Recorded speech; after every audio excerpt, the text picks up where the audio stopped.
Hello, ladies and gentlemen. I'm the Revanchist. Today I'm going to be showing you The Elder Scrolls Online. I am, in this particular video, going to be taking you through the character creator, giving you some background on the game in general, and the factions of the game. Some basic Elder Scrolls knowledge for those who are unaware. The game is being developed by ZeniMax Online, not by Bethesda. There are too many people who believe Bethesda developed the game. That is incorrect. They are developing Fallout 4 right now.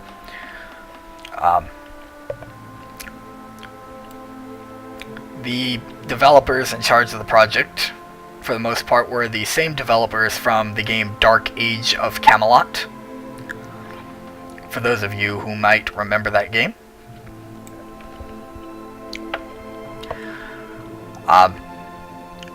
Obviously, The Elder Scrolls Online is a MMORPG.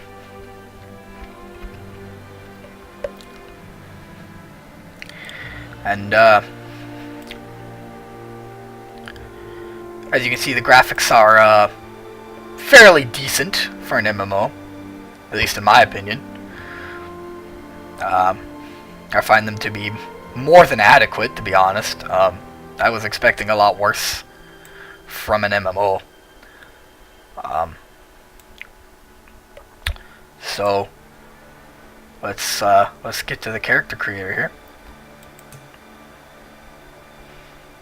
Now this is the selection menu here.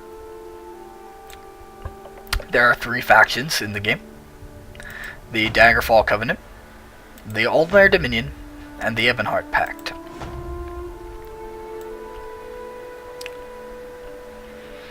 Now, the Ebonheart Pact, I gotta be honest, I don't really like the fact that this alliance even exists, because for anyone who knows anything about Argonians and Dark Elves, would realize they do not get along, to put it lightly. The Dark Elves have had the Argonians enslaved for generations.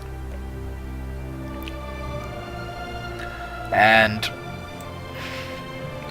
obviously there is a great deal of animosity there. They're not enslaved anymore, but they were slaves for a extremely long time. And the Argonians, quite rightly, have not gotten over it. That's not something you ever really get over, I would assume.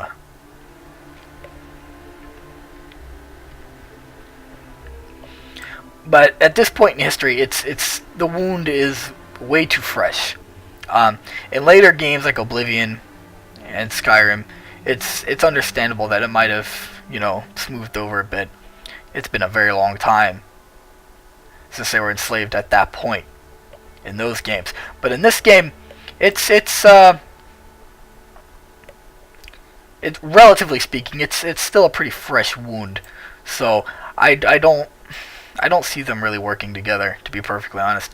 I don't really see the Nords working together with the Dark Elves either. Mainly because the Nords and the Dark Elves have such a violent and bloody past. But it's not as bad as the Argonian thing. So I can honestly see that, considering that the Ebonheart Pact mainly exists as an alliance of convenience. They essentially banded together to resist the powers of the Dominion and the Covenant.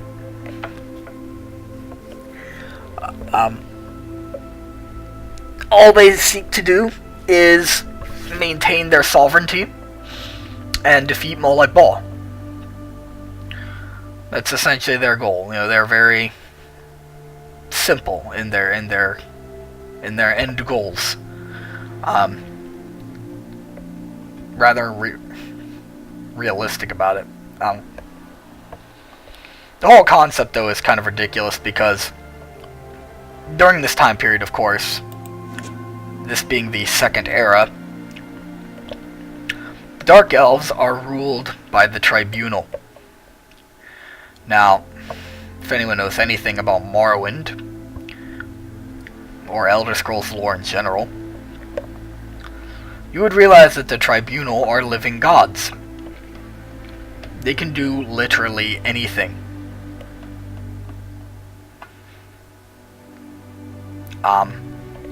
So the idea that this alliance needs to exist in the first place is quite hilarious. Because realistically, the Tribunal can just literally walk right up to the Imperial City, snap their fingers, and the whole city would just explode.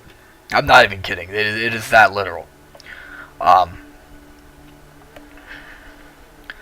They could just clap their hands, and a big sonic boom would just flatten the armies of the other two factions, just instantly. So the entire concept of this faction in the first place is just kind of ridiculous. Especially considering that the Tribunal is not in charge of this faction. Technically, the High King of Skyrim is in charge of the faction, which is something else I find extremely amusing, considering the Tribunal's position. I'm not really sure why they went with that in that direction, but it just seems kind of ridiculous, in my opinion. Supposedly, you know, he got picked for the High King of Skyrim, that is, got picked for the job because he defeated the Akaviri invasion. Not the one from Pale Pass that Raymond Cyrodiil defeated, but another one. There was a second invasion after that was defeated by the High King of Skyrim, who at the time was the Jarl of Windhelm. And he was, as a result of the victory, he was made High King of Skyrim. And I guess the prestige of the victory allowed him to be leader of the Ebonheart Pact.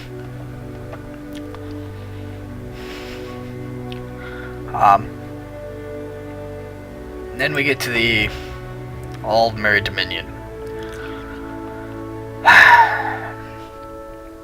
I gotta be honest here. I'm somebody who's always very honest in my opinions. I don't expect everyone to agree with me, because that's just life.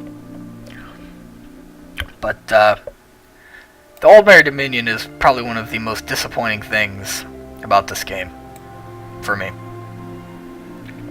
At least in terms of like the lore of the Elder Scrolls, for several reasons. First of all, I want to be very clear here, right off the top. This is not the Aldmeri Dominion from Skyrim. Okay? This is not a sequel to Skyrim. Okay? This is not set after Skyrim. This is set 1,000 years before Skyrim, in the Second Era, during a period known as the Interregnum. Okay, I want to be very clear about that, because there are way too many people out there who do not know that. And I believe it's hurting the game's publicity. Now that I've gotten that out of the way, I want to talk about the Dominion. Now, as anyone who's played Skyrim, actually, well, no, I guess that doesn't really count because they don't really go into their motivations in Skyrim. But to anyone who knows Elder Scrolls lore, you'll know that the Aldmeri Dominion exists because they desire to unmake the world. They view the world as a prison, a cage in which they are trapped, and the only way to escape it is by unmaking it. Because they believe in the beginning of time, before Nirn existed, they were immortal and everlasting. and that this was the golden age of elves. And then Lorkhan, the trickster, comes along and tricks the other gods into creating the world. Lorkhan pays for this with his life. His heart is ripped from his body and cast into the world. It lands in Red Mountain. But that's another story. His body is ripped in half and is transformed into the moons Messer and Secunda. Now,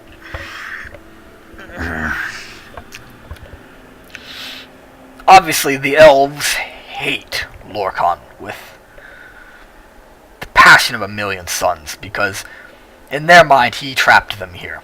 They are stuck here until the world can be destroyed. And men, on the other hand, view the world as a gift, something to be treasured. They value the life they have been given. And the elves hate this. They despise this, and as a result they despise men. And they despise Talos especially.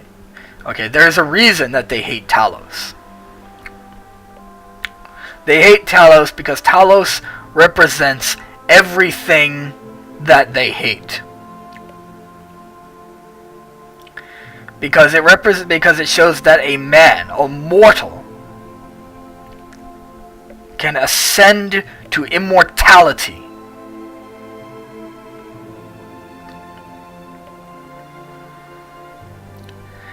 And it shows that the world is... It makes them feel like they're trapped. Because none of them have done this. And it makes them hate men even more.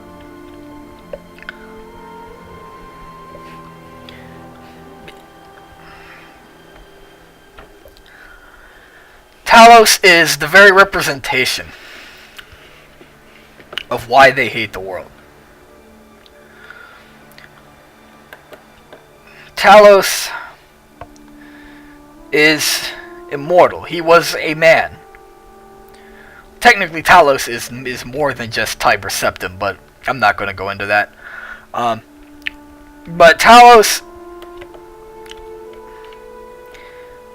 was more than a man. Let's be honest, he was. But to the elves, it is the greatest insult possible. Because in their eyes, men only exist because this world exists. In the beginning, there was only the elves and the gods. And they don't like that. They don't like the idea that a human, a mortal, a product of this world, can ascend to immortality. It offends them in literally every conceivable way. That is why the Dominion hates Talos.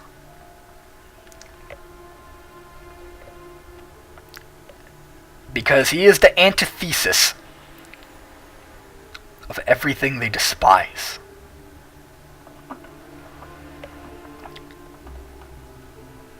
Now, that is the regular Aldmeri Dominion. This Aldmeri Dominion is not... It's not the same Dominion. There were two Aldmeri Dominions before this game. Technically, the one in Skyrim is just the first one revived, technically. So, realistically, there's only one Aldmeri Dominion, but it existed twice. The second one was created by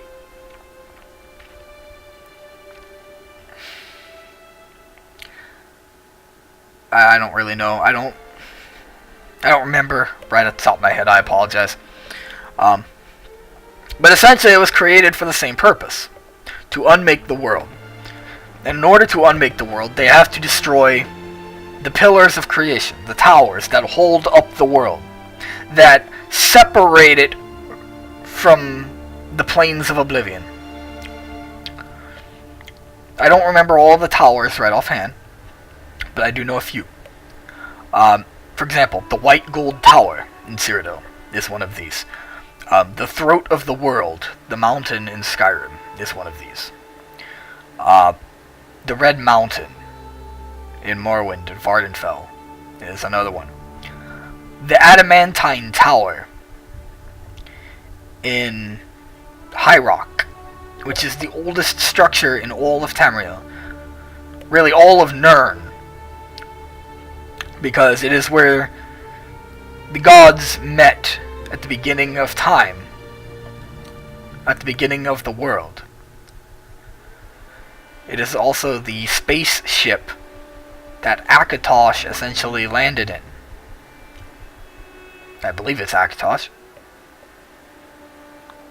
Either way, I'm sorry, I apologize. I don't remember every little detail right offhand. Then you have Crystal Lake Law in the Somerset Isles. Now, Crystal Lake Law is destroyed during the Oblivion Crisis in Oblivion. It is overran by the Daedra and completely destroyed. So that is one of the towers down already in that time period. There is also the World Tree in Valenwood. It's not called the World Tree, I apologize, I don't know the name of it. But it is essentially the oldest tree in the world.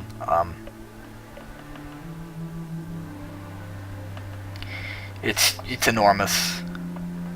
Those are the only ones I know right offhand. Again, I apologize.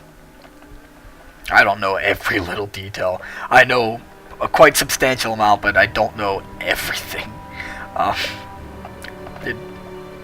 Anyway, this Aldmeri Dominion is this one is established before the first.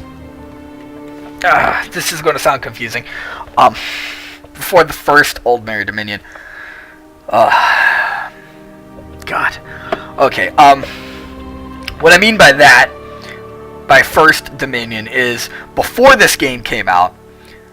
Before this game was even announced, there was two Dominions. There was one in the Second Era. I think it was. I'm not even gonna try to guess the year. I'm sorry. Anyway, there was one in the Second Era, and then there was the one in Skyrim. The one in the Second Era was the first one. The first recorded Aldmeri Dominion. That is number one. But as of this game, that one became the second one. So when I said... Anyway, so now this Dominion predates the original Aldmeri Dominion that originally existed, is what I'm trying to say here. I hope that made sense. If it did not, I apologize profusely. In any rate, I'm getting way off track here. Anyway, this Dominion is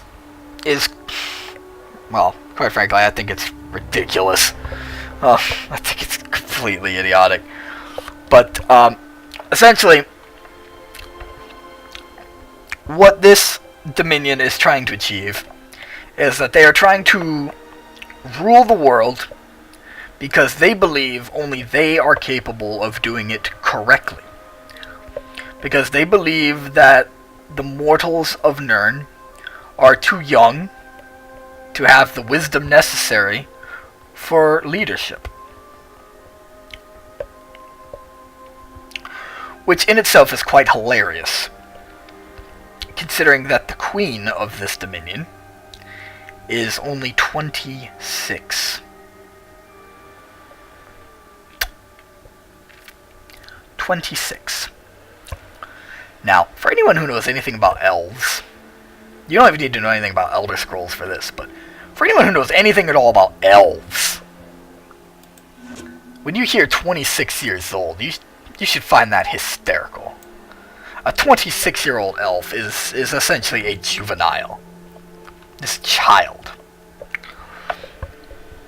And yet, she walks around talking down to the mortal races because they don't know any better because they are too young. Not at all seeing the irony of her situation.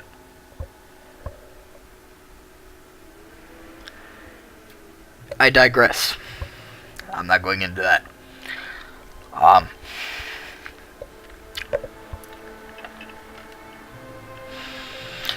The Altmer Dominion, well, rather, I'm sorry, the Altmer, the High Elves here, like this guy, they have a unique architectural style. Well, at least they did until this game. Essentially, their buildings were made out of crystal. And, glass-like materials. Unfortunately, in their infinite wisdom, ZeniMax decided that was stupid. Essentially. Their exact words were, "You cannot create poetry." Okay. Despite the fact that even in our world today, we have buildings made of glass. I digress. In any event, they have basically gave the Altmer very generic copy-paste buildings from Skyrim, essentially. They're very generic looking now. Don't look at all unique like they have been up till this point in Elder Scrolls history. They've all been completely retconned. The crystal buildings are gone. So now they just have generic, regular buildings like everyone else. Which is quite a shame because, honestly, I will freely admit, that's a nitpicky thing. But that was one of the that was a piece of the cultural identity of the High Elves. And it has essentially been taken away. It has been taken away, and the High Elves are lesser for it, in my opinion. I've never really liked the High Elves that much, but that's not really the point here. They deserved that uniqueness. It was special to them. It was unique to them. No one else had buildings like that. And it was a nice thing to think about.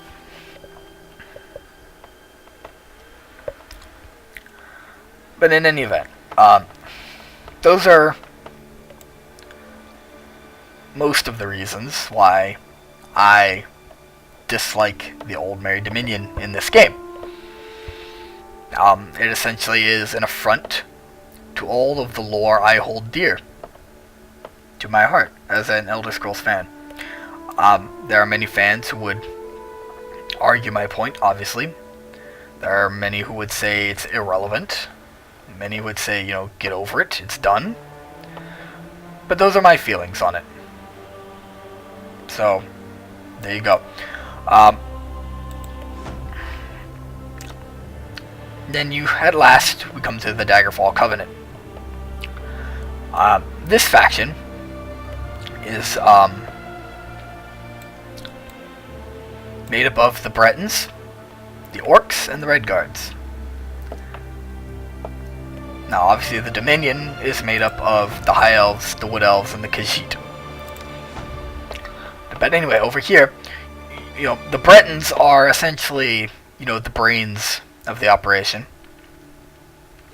The King of Wayrest, I believe, or is it Daggerfall? I believe it's Wayrest. The King of Wayrest is the leader of the Covenant. I don't know his name right now. I'm not even gonna try. I don't really care either, to be perfectly honest. But the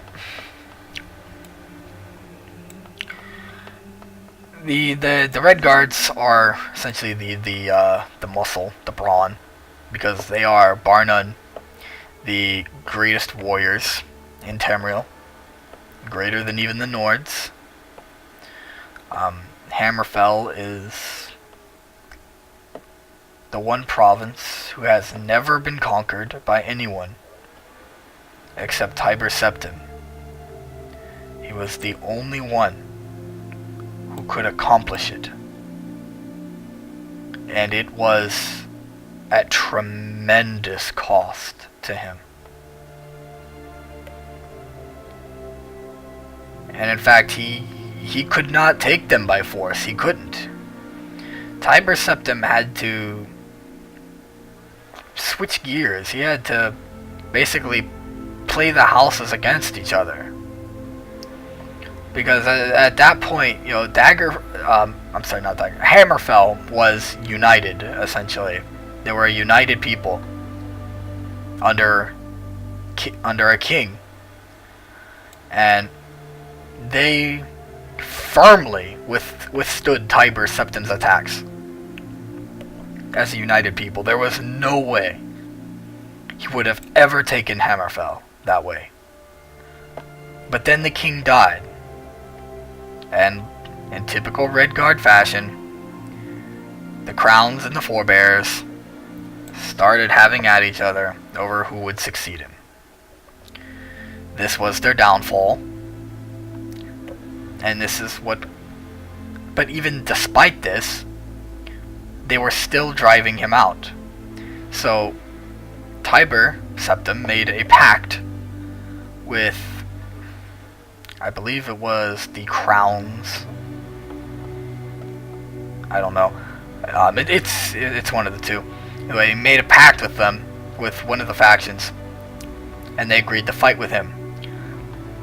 And they drove the Forebears all the way back to the island of Stros M'Kai.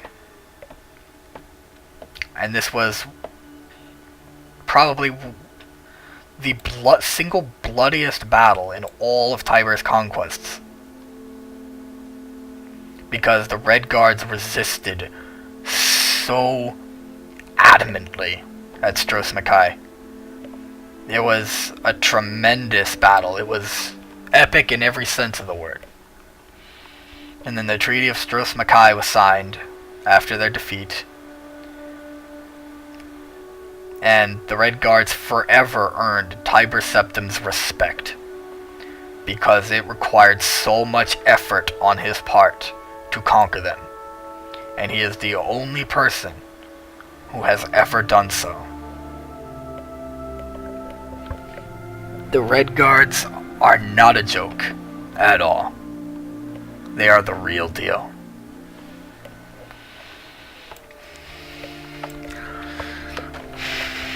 And then, of course, we come to the Orcs, right here. Now, the Orcs, to be perfectly blunt, I don't really think they belong in the Daggerfall Covenant, because the Bretons and the Red Guards have treated the Orcs like absolute garbage since forever, basically.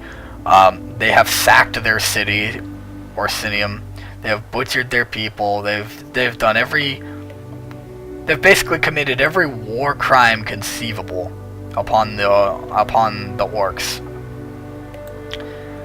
And the Orcs rightfully don't really like them very much.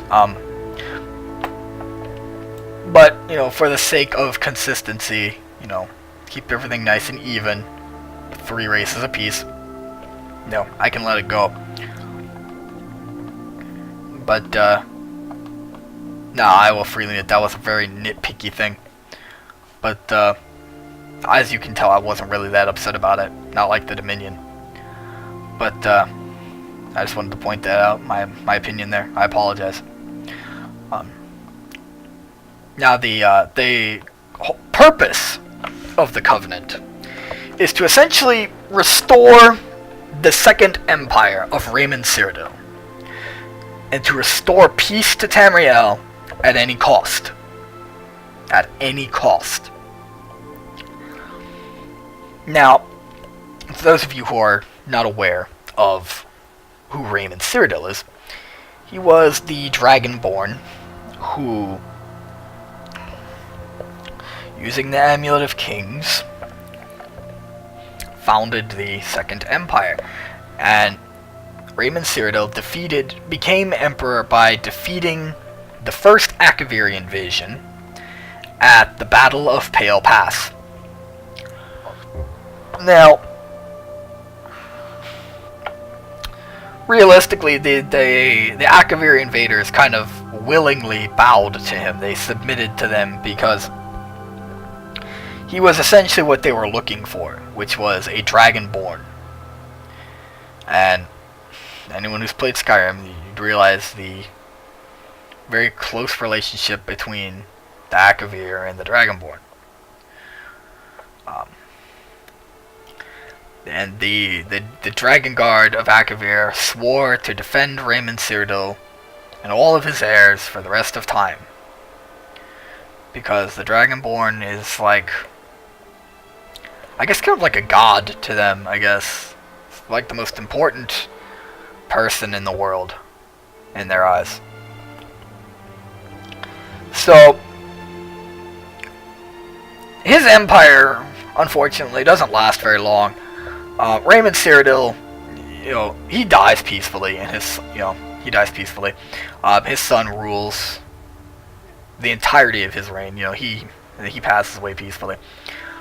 His son, however, is this is where things immediately start to fall apart. Raymond Cyrodiil III. His son, the fourth, is assassinated. And then Raymond Cyrodiil himself is also assassinated by his chief advisor, essentially, the Tiskai Potente from Akavir. For those of you who don't know, the Tiskai are the snake people from Akavir. There are many races of Akavir. I'm not going to go into that. This video will be long enough as it is. And I'm sure you don't want to watch all that and listen to me rant about all this stuff. So, long story short, well, that's not true at all. I'm sorry. There's not going to be any shortness about this. The Akaviri Potente, I'm not going to try and say his name. I would butcher it horribly, because I don't know how to say it. He essentially took over the empire and established a martial law across the empire. And him and his son were also eventually killed by the Morag Tong of Morrowind. And that was the official end of the Second Empire. And what followed is the period of the Interregnum, which is where this game is set. Now, the Interregnum has, up until this point, has had no real documentation. There's been no real history on what happened during this period. Basically, all that was ever known was it was a very dark time for Tamriel. It was kind of like a Dark Ages. There was like a general drop in standard of living. There was, a drop in literacy. It was just a bad times for everyone around. It was very chaotic, it was very bloody, it was very violent. It was not a nice time to be alive in Tamriel during the 200 or so odd years of the Interregnum.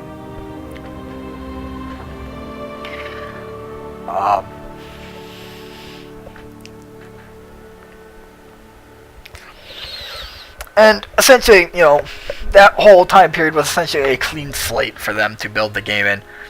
So, really, it was kind of ideal. An ideal place to put an MMO. Unfortunately, the invasion of Molag Bal just kind of threw that free pass out the window in my eyes, because hello there. Breton guy. Anyway, no, I'm not gonna go into the Moloch Ball thing. I'm not gonna go there. I'm just not gonna go there. I'm sorry. Let's just get on with this. I apologize for ranting. Those were basically the 3 factions and a brief history. I apologize. For those of you wondering what this is, at the bottom here, this is the Imperial faction. It is not available for the beta. Now, the Imperial... I'm sorry, not Imperial faction, Imperial race. There's no Imperial faction. I apologize if you misunderstood that. The Imperial race, I will admit, has generated some warranted controversy. It's essentially taking content out of the game and putting it behind a paywall, which is complete bogus, to put it lightly. However, to be fair, the Imperials were not originally going to be playable at all. I don't know how this ended up happening, but there you go. I don't know whose decision it was to put the Imperials behind a paywall. I'm not going to point fingers. I'm not going to name names, because I don't know. But the fact that this was done is rather disheartening. And I think it was a mistake. But in any event, that's all there's to say about that. Let's just get on with this. I've talked long enough. You probably don't want to hear me talk anymore. I'm gonna, for the purposes of this video and in this playthrough, I'm going to create a dark elf.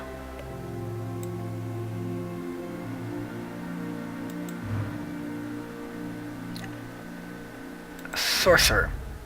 Now these are the classes. Obviously you have the Dragon Knight here. Now the Dragon Knight is essentially a warrior that has been trained with Akaviri martial arts traditions.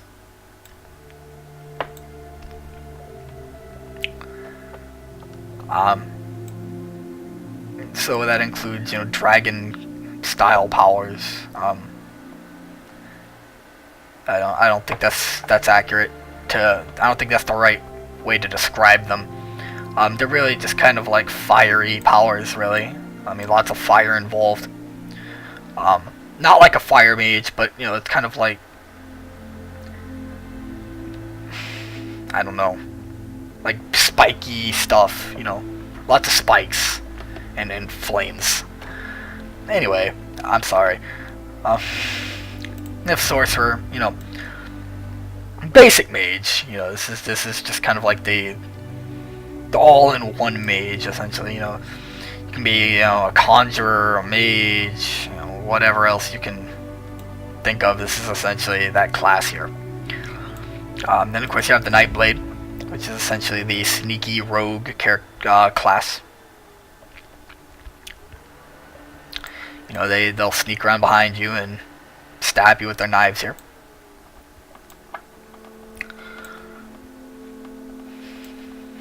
You know, typical rogue stuff. And then of course we come into the Templar. Now the Templar, I guess the best way I can compare a Templar would be to, well, I guess a Templar actually is pretty self-explanatory. Actually, you know, they're kind of like a paladin. You know, they are the only class in the game with a dedicated healing tree. Every class can heal, but in order to heal, they need to take points in the Restoration Staff tree. The Templar class is the only class that has an entire tree dedicated to healing. So I suspect they will be the go-to healer for PvP and raids. I'm sorry, adventure zones, as they are called, and dungeons and all that stuff.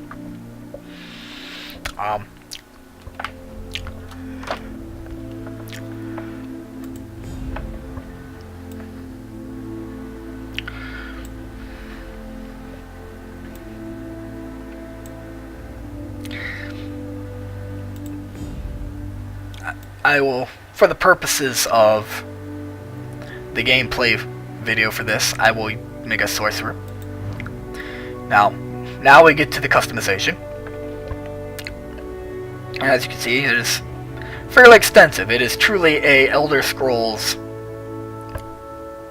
character creator. It is very extensive. Now, you can disable that. There are different levels. I will explain this as quickly as I can right here. Every race has their own unique aesthetic for gear. And when you craft your gear at workbenches, you can acquire the specific material required to craft in the style that you wish. For example, if you want to craft armor in a high elven style, I believe you need a piece of malachite to infuse with the piece of armor you are crafting. Each race has its own material requirement. All you do is add it to your recipe, and it will come out in an aesthetic unique to the race that you decided to craft in the style of.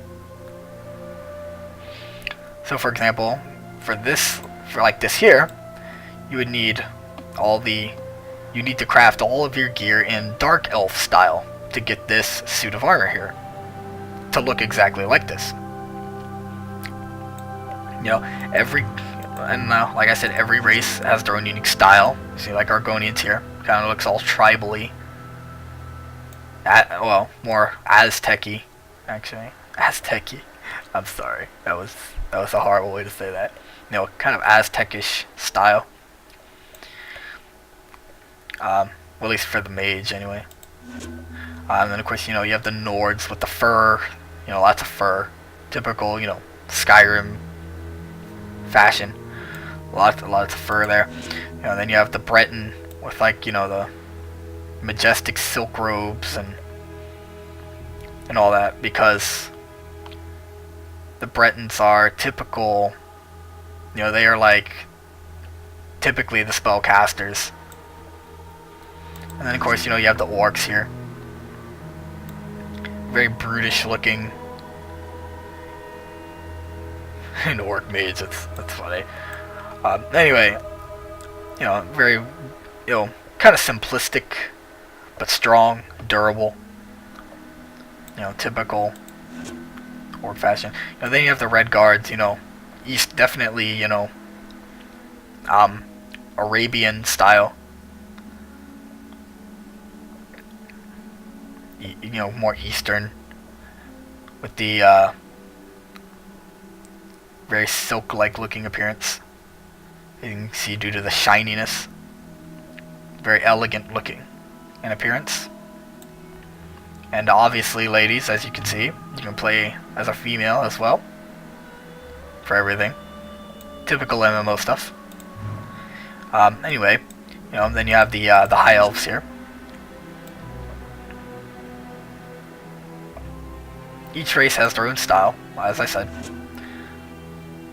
Now the Wood Elves, you know, they have very animalistic looking armor because they only eat meat.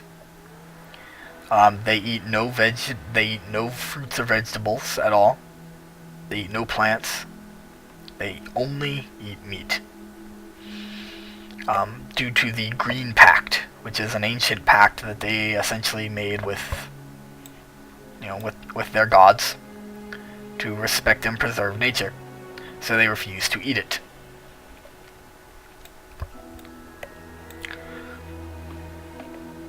and as a result, they have lots of ammo stuff laying around. So that's what they make their armor out of. And of course, you have the Khajiit, which that looks kind of weird. I gotta be honest, that looks a little strange. But in any event, back to the character creator. I just wanted to go over that. I apologize for taking too long on that. Anyway, I'll toggle this back off, and then you can see. You can toggle this, you know, make them really buff, make them fat, which, you know, that's not unique to MMOs, but it's not something that you see very often. So for all the role players out there, you know, you can make a fat character if you so choose. And yes, the ladies can be fat as well, I believe. Anyway, yeah. See? Although, in my personal opinion, that's not really fat. Just got a lot going on down there. Just in this area here. That's about it, from what I can see. In any event, you can also make them a twig. As you can see, that looks, ugh, it's horribly unhealthy. Looks awful. So I'm going to put it somewhere in the middle here. Because he's a mage, he doesn't need to be ripped. That would just be ridiculous. But I don't want him to be a twig either. Now, I think I'll go with that skin color there. You can adjust the height of your character, make them taller or shorter, as you can see. Body markings. I love the music, by the way. The music's fabulous in this game. I'm gonna go with this body marking style here. There are all kinds of different styles. There's body scars, there's body paint, there's stuff like this. All kinds of things. There's a lot of options in the character creator. It's very, very extensive. I'm very impressed with it. You know, torso sizes, chest size, gut size, waist size, arm size, hands, hip size, posterior dimensions. That's what that does, obviously. I'm going to leave that right in the middle there. Well, one tick over.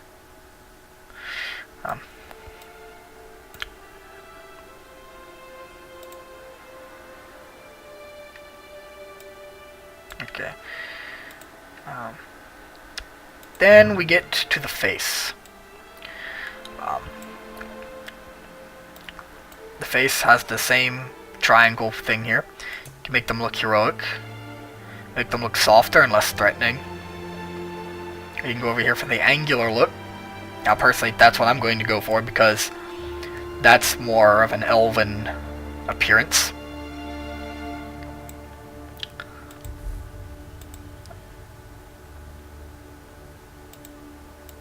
There's a lot of hair options to choose from in this game. An impressive assortment, in my personal opinion.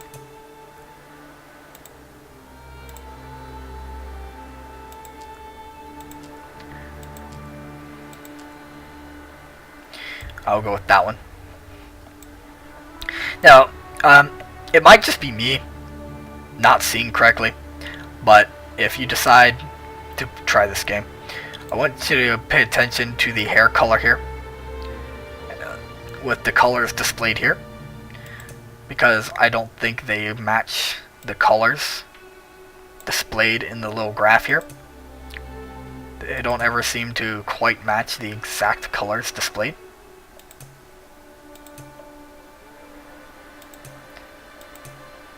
There's always some that always, to me at least, seems just a tad off from the displayed color. But again, maybe it's just me. We'll check the adornments now. Okay, elves don't have beards. Let's see what else they have once we get past the beards.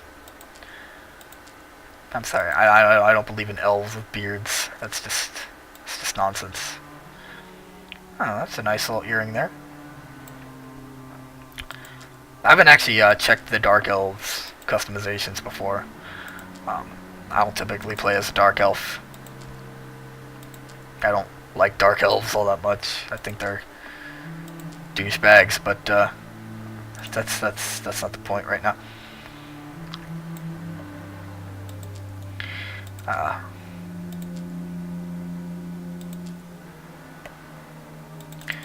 Okay, so I'm going to go back. I'm going to go with these earrings here because those look nice for a mage. Head markings. Let's see what we have up here. Oh, look at that. That matches the body nicely. I think we will go with that. Let's see what else we have. Options and all that.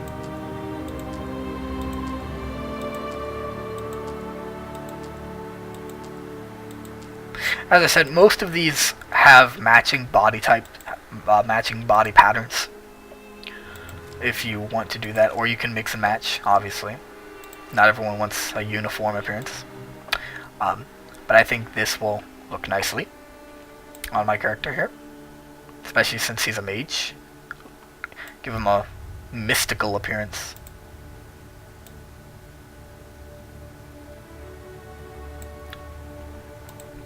I will be separating the gameplay video. That will be a separate video. As an advanced warning, the video will be long. It'll be several hours, probably.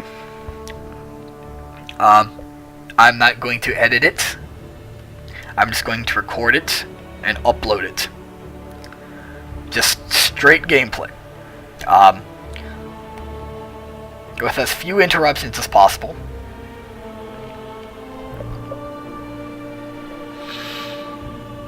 If you don't wish to watch it all, I understand. But I'm going to be doing that anyway, because this video is long enough, and this was just the basic introduction video. The gameplay video will be coming out. I will begin recording it, rather, as soon as I'm done here with this one.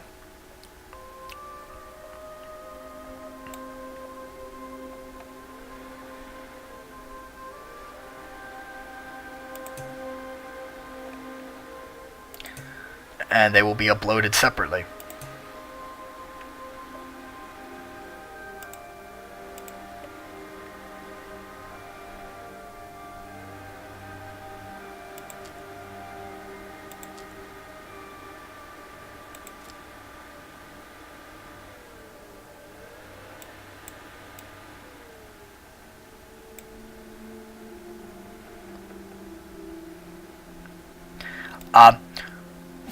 If you do decide to watch the gameplay, a little heads up, a bit of an update here. In their patch notes, they have decided to allow you to skip the starting areas of the game. You can go back to visit them as places to explore later if you wish, but while this feature is not present in the beta, it will be there for a final release at the latest. Because many people, including myself, have said that the starting areas are admittedly pretty awful. In fact, to be honest, the first 5 or so hours of this game is probably the most boring game I've ever played. Except for maybe, like, Risen, which is just an awful game that I'm not going to talk about. But the game does get better. It really does. How much better is entirely up to interpretation. I'm not a big fan of all of their design decisions myself. There's a lot of things I wish they would have done differently. Some things I wish they wouldn't have done at all. I'm not going to get into all that.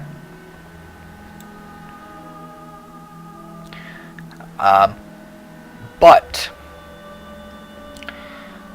that is not the purpose of this video or the next video. So I will close this video here. I hope you enjoyed it. I hope you enjoyed seeing the character creator in action, all the options that are available.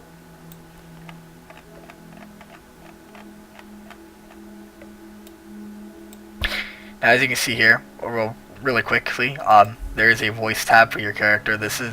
Your character does not speak. This is simply for like the screams, like the battle cries, you know, when you get damaged, stuff like that, you know. You know, like that. I just wanted to go over that really quickly so no one would get the wrong idea about it. But anyway, I hope you liked the video. Please let me know in the comments. Feel free to discuss it in a civilized manner. If you did not like the video, feel free to let me know also. Constructively, please.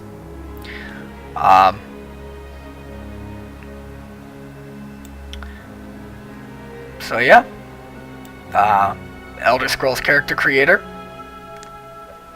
Basic overview of the factions. Small little lore lesson. And I'm just going to give this guy a name, which you can, in this game, give your character a first and last name, including a space in between the names, which is very fantastic for me because I am a role player and it has always bothered me that I could never have a last name that was displayable, and it's just great that they can do that. So I'm just going to give him a name, and then I will start recording the second video. I apologize if this was too long for some of you, but since the NDA is now over, I can finally make videos of this after several beta tests. So, once again, I am the Revanchist. Thank you for watching, and have a pleasant day.